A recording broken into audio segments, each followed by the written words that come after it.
Before we begin, a note on what you and Apos are about to hear.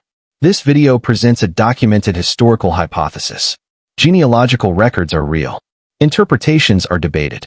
We and Apos LL show you the evidence and tell you exactly where it and Apos S strong and where it gets complicated. Sources are in the description. There is a painting.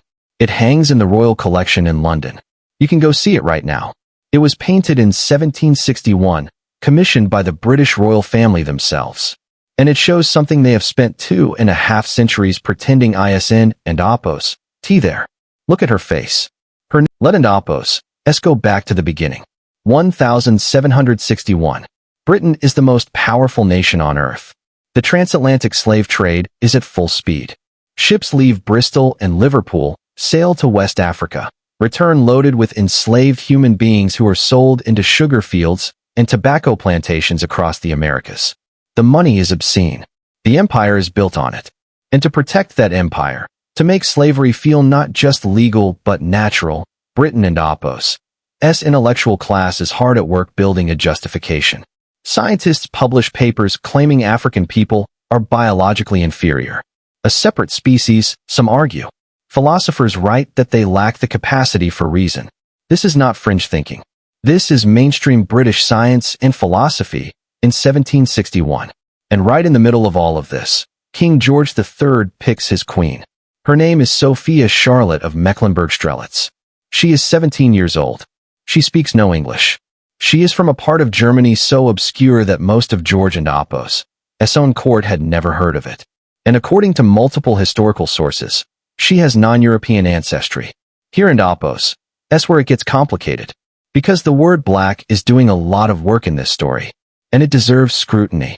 Stay with me, because what I and Apos Charlotte and Apos S documented family tree goes back 9 generations to a woman named Margarida de Castro y Souza, a Portuguese noblewoman from the 15th century. Now here in Apos S what that means. Portugal, for roughly 700 years, was ruled by the Moors, North African Muslims, Berber and Arab peoples from what is today Morocco, Algeria, and Tunisia.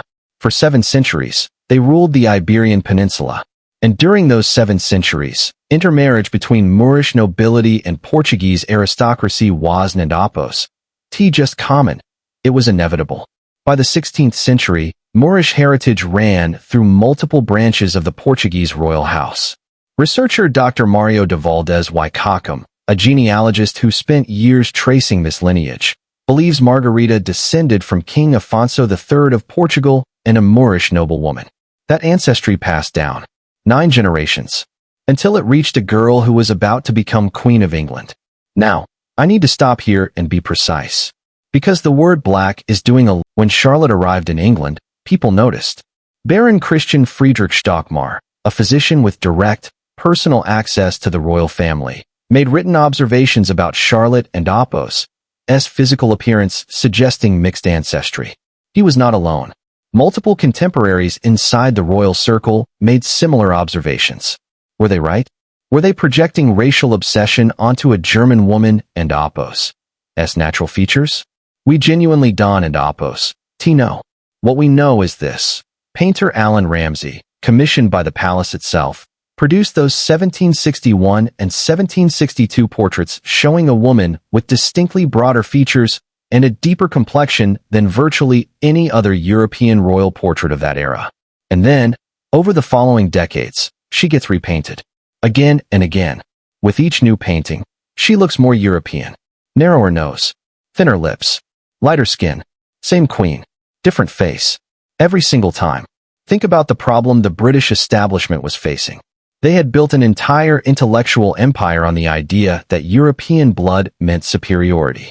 In 1940, a black American historian named J. Rogers published a book called Sex and Race.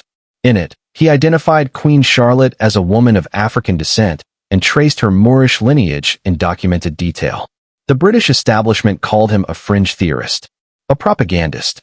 His work was dismissed and largely ignored.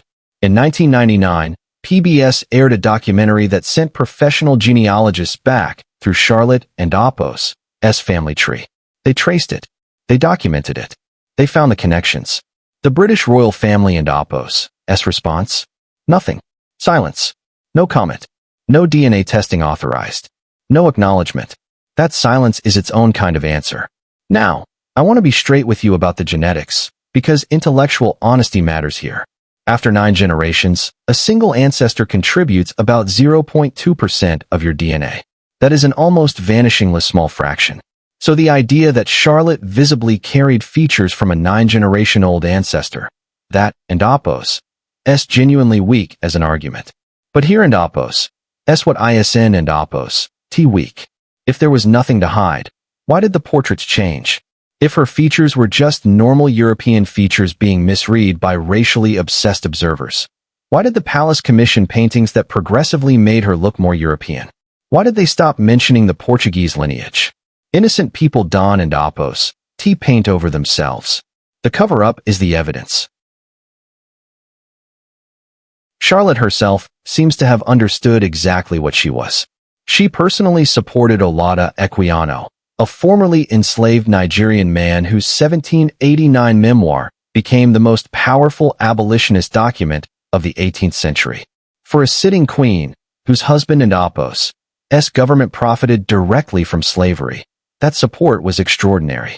She championed Kew Gardens, today one of the world and Apos' great botanical research institutions, preserving thousands of plant species from Africa and beyond. She was mocked, quietly, by British aristocracy. Period accounts record-coded, cruel comments about her appearance. The kind of cruelty directed only at someone they were trying to put in their place. She lived her entire adult life inside an empire that needed her to be something she was and Apos, T. And she made her own quiet choice. So was Queen Charlotte Black. The honest answer is, it depends on your definitions. And those definitions are contested. She almost certainly had North African, Moorish ancestry in her documented lineage. Whether that makes her black in the way we use that word today, that, and Apos, is a question of racial categorization. And racial categories are social constructs, not biological facts. Here is what is not contested. Her non-European ancestry was minimized. Her early portraits were systematically replaced. This information was excluded from mainstream history for 2.5 centuries. And the reason it was excluded has everything to do with the politics of race, empire, and power. The British Empire told the world that racial categories were biological truth, that they justified everything, the slavery, the colonialism, the violence. But Charlotte and Apos' story proves they were always political decisions, not biological ones. She was European enough to marry a king, but she carried the same ancestry her husband and Apos' empire used to justify enslaving millions. The difference was and Apos' in her blood. The difference was in who had the power to define her. The portraits from 1761